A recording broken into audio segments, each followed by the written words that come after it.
జిల్లెళ్లమూడి అమ్మ మాహాత్మ్యం ప్రత్యేక కార్యక్రమాన్ని భక్తితో సమర్పిస్తున్న వారు కుమ్మమూరు నరసింహమూర్తి గారు. జిల్లెళ్లమూడి రండి, అమ్మను చూడండి, తరించండి.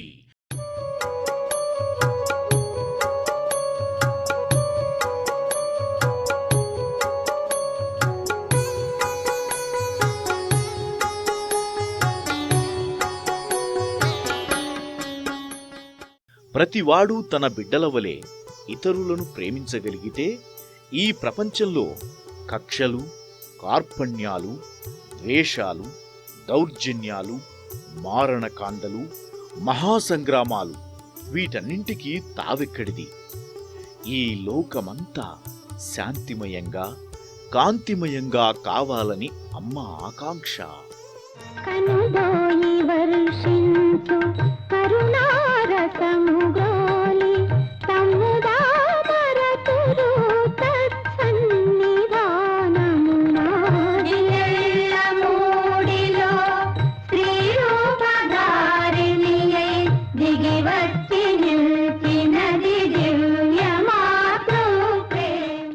పది మంది మేలు కోసం 10 మంది కలిసి నడుం బిగించి ఒక సంఘటితంగా కనుక పనిచేస్తే అదే యాగం నాన్న అన్నారమ్మ. తర్వాత ఎవరో ఒకరు అక్షరాభ్యాసం చేయించుకోవడం, చిన్నపిల్లవాడిని తీసుకొచ్చి రకరకాల సెంటిమెంట్స్ ఉంటాయి కదండి సమాజంలో.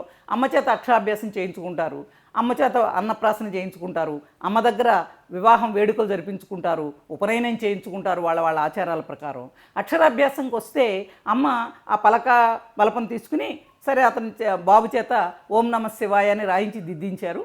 ఆ తర్వాత ఆ చాక్లెట్లు ఏవో తీసుకొస్తే అవి తీసి అబ్బాయి నోట్లో పెట్టారు, పూజ చేసుకున్నాడు. ఆ తర్వాత అక్షరాభ్యాసం ముగించి బలపం వాళ్ళ తల్లి చేతికిచ్చి ఆ పిల్లవాడికి ఏం చేశారంటే నోట్లో ఒక చాక్లెట్ పెట్టారు. పెట్టిన తర్వాత దోసెడి చాక్లెట్ తీసి చేతిలో పెట్టి అక్కడ చిన్న రూమ్ ఉంటుంది అమ్మ ఉండే గది, ఆ గదిలో ఉన్న వాళ్ళందరినీ చూపించి అందరికీ పంచురా అన్నారు. ఆ పిల్లవాడు దోశ నోట్లో చాక్లెట్ ఉంది కాబట్టి అది తింటూ ఈ దోశట్లో తీసుకెళ్ళి అందరికీ ఇస్తున్నాడు. అప్పుడు అమ్మ అన్నారు, నిజమైన అక్షరాభ్యాసం ఇది నాన్న అని. అంటే పంచని కాడికి ఉండడం దేనికి అని. నీ దగ్గర ₹1 కోటి ఉన్నాయి, ఊరికే ₹1 కోటి ఉన్నాయి అనుకోవడానికి మిగిలిపోతే దానివల్ల ప్రయోజనం ఏముంది? నువ్వన్నా దాన్ని అనుభవించాలి, లేకపోతే కనీసం ఒక పేదవాడి అవసరాన్ని గమనించన్నా, అవసరం విలువైందనన్నా నలుగురికి పంచగలగాలి. పంచని కాడికి ఉండడం దేనికి అని అమ్మ అంటూ నిజమైన అక్షరాభ్యాసం ఇది అన్నారు ఆవిడ. అక్షరమైన అభ్యాసం అండి. అక్షరం అంటే మనకు తెలియంది కాదు. అంటే మనిషి శాశ్వతంగా క్షరం లేకుండా ఉండవలసిన అభ్యాసం ఏది అంటే ఉన్నది నలుగురితో పంచి తినడం. 1959వ సంవత్సరంలో అమ్మ అన్నపూర్ణాలయం స్థాపించింది. ఆ అన్నపూర్ణాలయం అందరి ఇల్లై ప్రపంచ దృష్టినే ఆకర్షించింది.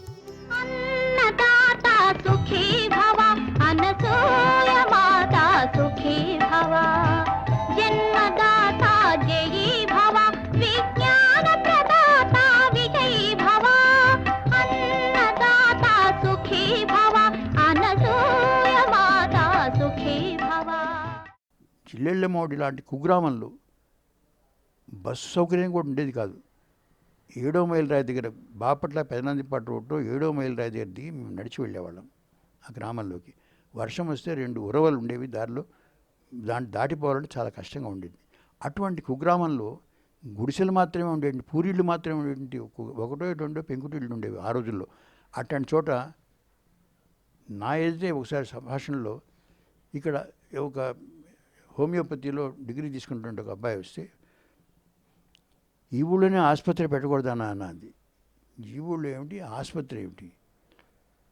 వచ్చింది హాస్పిటల్, ప్రయత్నం చేశారు, వచ్చింది. ఆ ఊళ్ళో గవర్నమెంట్ హాస్పిటల్ వచ్చింది. అట్లాగే పన్నాల రాధాకృష్ణ శర్మ గారు డాక్టరేట్ తీసుకొని ఎక్కడన్నా ఉద్యోగం కోసం ప్రయత్నం చేయాలంటే ఈ ఊళ్ళో కాలేజీ పెడితే నువ్వు ఉద్యోగం చేయొచ్చు కదా అంతే. ఈ ఊరండి కుగ్రామంలో కాలేజీ ఏమిటి, ఆయన ఉద్యోగం చేయడం ఏమిటి అనుకున్నాము. కానీ అక్కడ ఓరియంటల్ కాలేజీ వచ్చింది. ఆ కాలేజీకి ఆయన ప్రిన్సిపాల్ చేశారు, లెక్చరర్ చేశారు, ప్రిన్సిపాల్ చేశారు. ఇట్లాంటివి ఏమి అసంభవం అనుకుంటే వాటి చాలా జరిగినాయి. రిచర్డ్ అని ఆయన ఒక జర్నలిస్ట్, రైటర్, అమెరికా నుంచి వచ్చాడు. ఆయన కూడా ఇటువంటి వాటిలో నమ్మకం ఉన్నవాడు కాదు. కానీ ఇక్కడి నుంచి వెళ్ళిన కొంతమంది అమెరికన్లు చెప్పిన తర్వాత ఆయన ఏమిటి తెలుసుకుందాం అనుకొని వచ్చాడు. కొంతకాలం ఉన్నాడు అక్కడ, స్వయంగా ఉన్నాడు. 1 సంవత్సరమో పైన కూడా ఉన్నట్టున్నాడు. దగ్గర నుంచి ప్రతి ఒక్కటి కూడా దగ్గర సన్నిహితంగా చూశాడు, పరిశీలనగా చూశాడు, పరీక్షగా చూశాడు. చూసిన తర్వాత ఆయన అమెరికా వెళ్ళిపోయిన తర్వాత ఒక పుస్తకం రాశాడు. ఆ పుస్తకం పేరు మదర్ ఆఫ్ ఆల్. ఈ పుస్తకం ఆశ్చర్యం ఏమిటంటే ఇంటర్నేషనల్ పబ్లికేషన్ ఇది. ప్రపంచంలో ఉన్నటువంటి మహిమాన్వితులైనటువంటి మహిళల్ని గురించి పరిశోధన చేసినటువంటి ఒక ఆయన ఒక పుస్తకం రాశాడు. అందుట్లోనూ కూడా అమ్మ గురించినటువంటి ప్రస్తావన ఉంది. అట్లా చాలామంది పుస్తకాలు రాశారు. ఇప్పుడు ఎన్నో పుస్తకాలు అమ్మ మీద ఇప్పుడు ఉన్నాయి, అవైలబుల్గా ఉన్నాయి, అందుబాటులో ఉన్నాయి.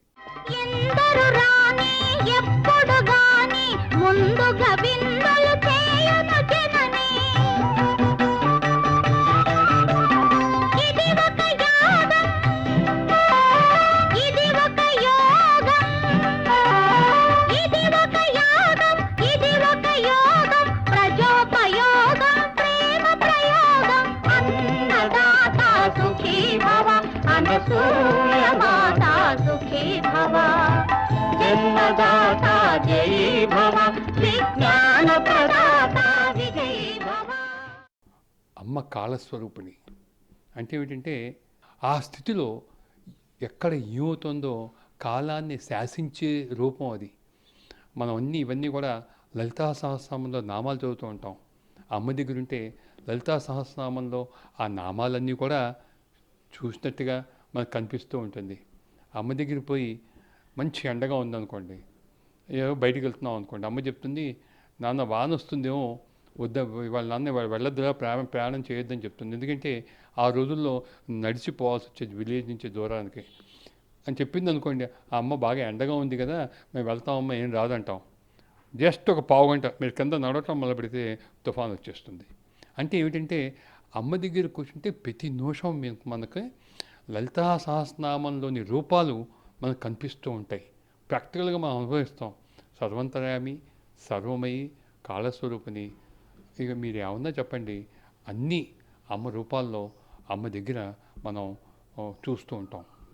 అన్నపూర్ణాలయంలో అమ్మను దర్శించేందుకు వచ్చిన ప్రతి ఒక్కరికి ఉచిత భోజనమే. అక్కడ కుల, మత, వర్గ, వర్ణ విచక్షణ ఏమీ లేదు. పెద్దవాడు పేదవాడు అన్న భేదమే లేదు. అమ్మన్నారు దేవులాడినా దొరకని వాడే దేవుడని. ఎందుకంటే అంతటా ఉన్నవాడిని ఎక్కడన్నా వెతుకుతామండి. ఇప్పుడు గాలి దొరకలేదు, కనిపించట్లేదంటే అడ్రస్ లేకుండా పోయింది గాలి కంటే ఎట్లా? అంతటా ఉంది. భగవతత్వం కూడా అంతా వ్యాపించి ఉంది.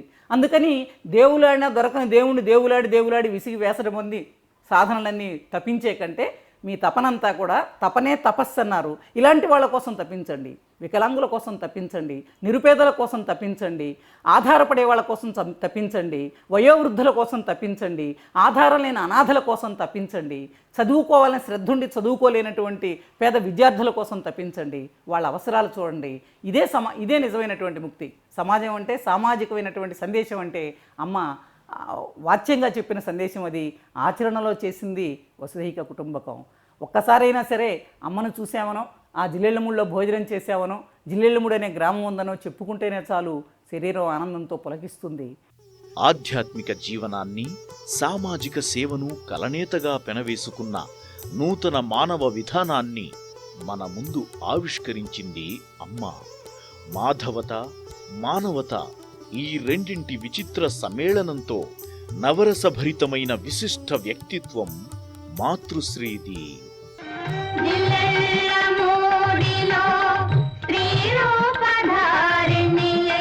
దిగి